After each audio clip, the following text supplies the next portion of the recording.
राज्यामध्ये सध्या विधान परिषद निवडणुकांचं वारं वाहत आहे. विधान परिषदेच्या लातूर, बीड, धाराशिव या स्थानिक स्वराज्य मतदारसंघाची लढाई पण 18 जूनला होती आहे.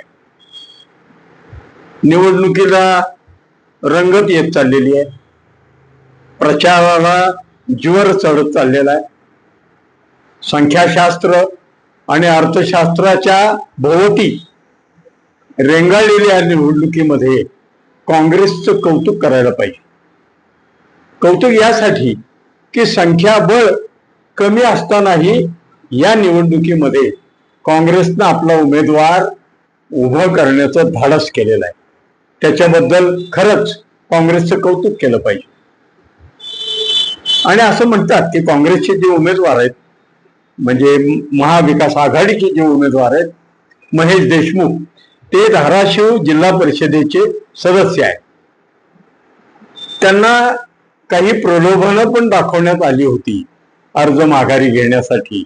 असं परवा अतिशय सूचक विधान आमदार अमित देशमुखांनी, माजी मंत्री अमित देशमुखांनी एका पत्रकार परिषदेमध्ये केलं होतं.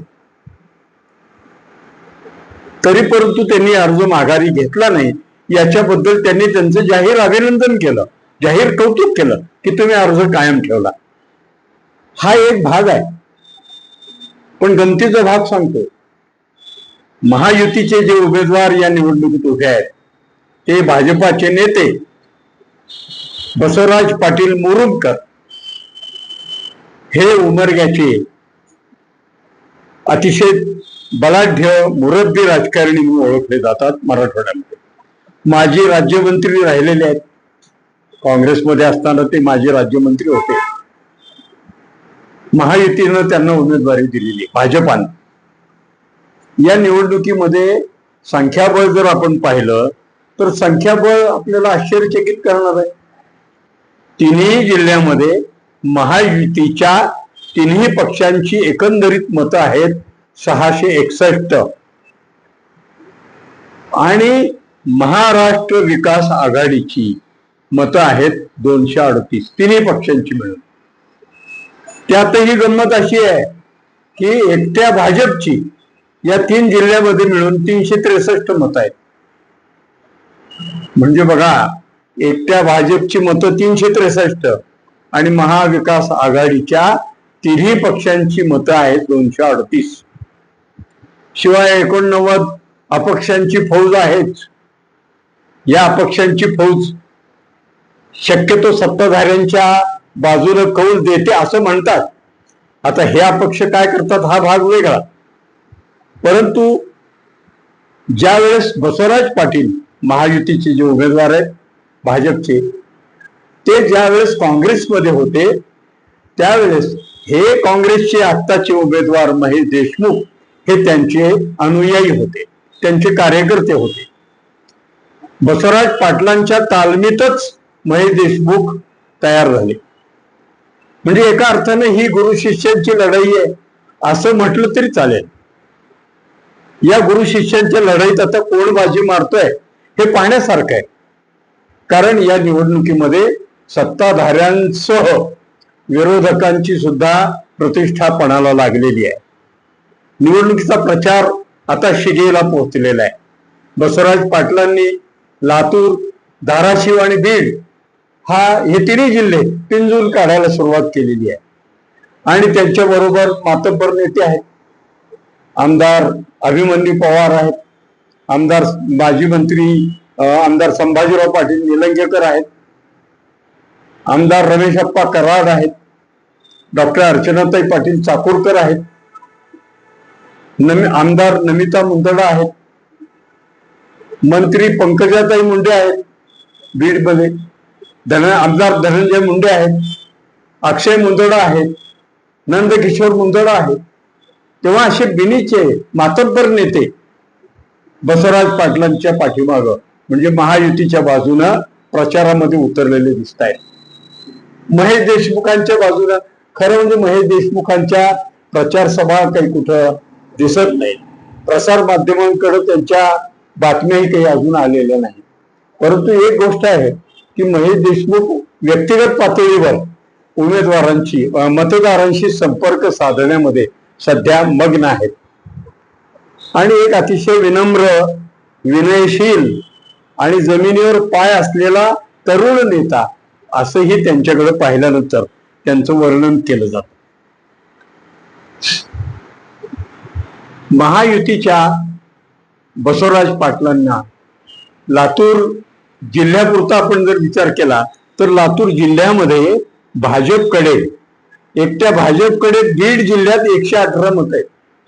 त्याच्यानंतर लातूर जिल्ह्यात 125 मत आहेत आणि धाराशिव जिल्ह्यात 120 मत आहेत.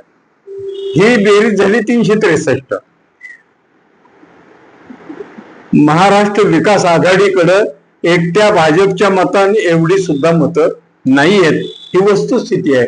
तरी सुद्धा मोबियाचा प्रचार अतिशय जिद्दीनं चाललेला आहे. पण महायुतीच्या प्रचारामध्ये एक गोष्ट आहे, अजितदादा पवारांच्या राष्ट्रवादीचे नेते बसवराज पाटलांच्या बरोबर महायुतीमध्ये अगदी खांद्याला खांदा लावून प्रचार करताना दिसत आहेत. परंतु एकनाथ शिंदेच्या शिंदे सेनेचे नेते गायब आहेत. महायुतीच्या प्रचारामध्ये एकनाथ शिंदेच्या शिवसेनेचे लोक नाही. परवा शरद पवारांकडून एकनाथ शिंदेकडे आलेले विनायकराव पाटील तेही दिसत नाहीत. उदगीरचे माजी आमदार सुधाकरराव भालेराव एकनाथ शिंदे गटाचे तेही दिसत नाहीत. कदाचित त्या दोघांमधल्या शीतयुद्धामुळं त्याचा परिणाम महायुतीच्या प्रचारामध्ये त्यांचं कुणी फारसं सक्रिय झालेलं दिसत नाही. या वस्तुस्थितीकडे सुद्धा आपल्याला आता लक्ष वेधावं लागणार आहे. नौखे असलेले महेश देशमुख यांच्याकडं महायुती विरुद्ध त्यांनी जरी दंड थोपडलेले असले तरी तिन्ही जिल्ह्यात मिळून 238 मतं आहेत. हे मी मगाशी आपल्याला सांगितलं. काही राजकीय विश्लेषक म्हणतात की ऐनवेळी भैया चमत्कार करतील. ते करू शकतात. आमदार अमित देशमुखांची तेवढी राजकीय समज, राजकीय समीकरण जुळवण्यात त्यांची हातोटी, हे सगळं मान्य आहे. परंतु चमत्कार कधी होऊ शकतो? चमत्कार केव्हा होऊ शकतो? 10-5 मतांचा फरक असेल, 10-15 फार तर 10-15 मतांचा फरक असेल तर चमत्कार होईल. इथं महायुती आणि महाराष्ट्र विकास आघाडी या दोहोंमध्ये 423 मतांचा फरक आहे. ही फार मोठी दरी आहे आणि त्यामुळं चमत्कार वगैरे होईल असं वाटत नाही. तरी सुद्धा आता त्यांनी घोषणा केल्यामुळं आणि पत्रकार परिषदेतच चमत्कारांचं काहीतरी दावा केल्यामुळं काय होतं ते पाहण्यासारखं आहे. परंतु या महाविकास आघाडीकडं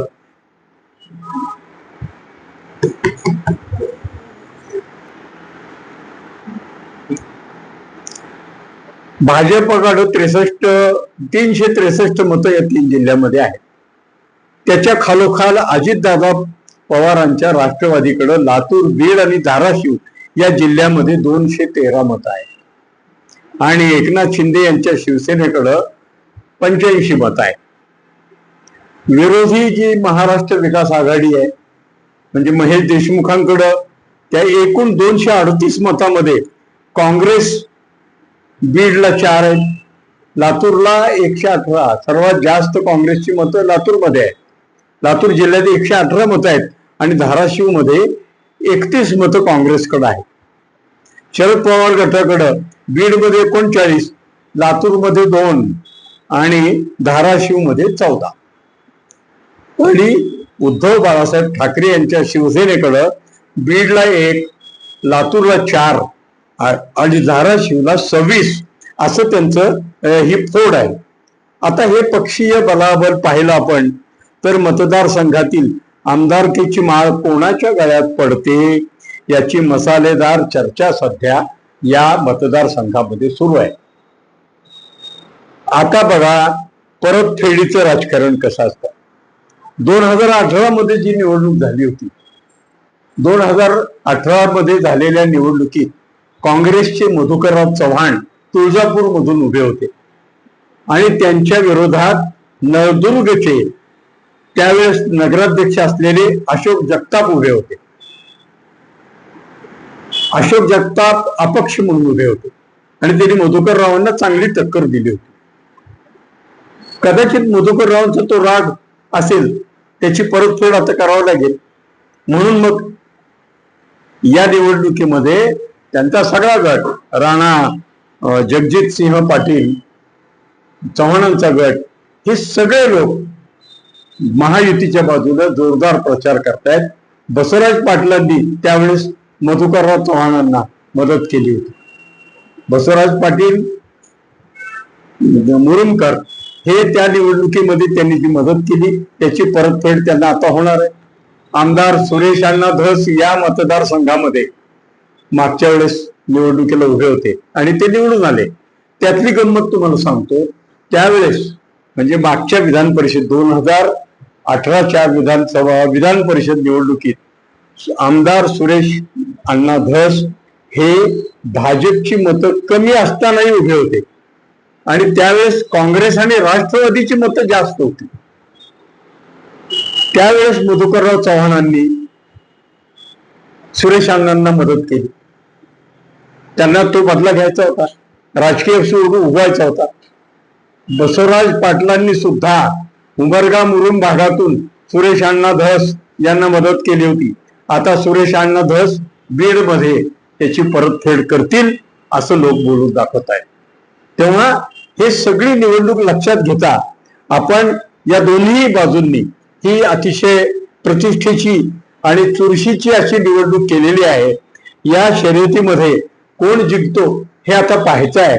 परंतु 423 मताधिक्य असलेली महायुती, या महायुतीच्या उमेदवारांच्या गळ्यात विजयाची माळ पडते आहे का ऐनवेळी काहीतरी चमत्कार घडून महेश देशमुखांना आमदारकीचा गुलाल त्यांच्या अंगावर पडतोय हे बघण्यासारखं आहे.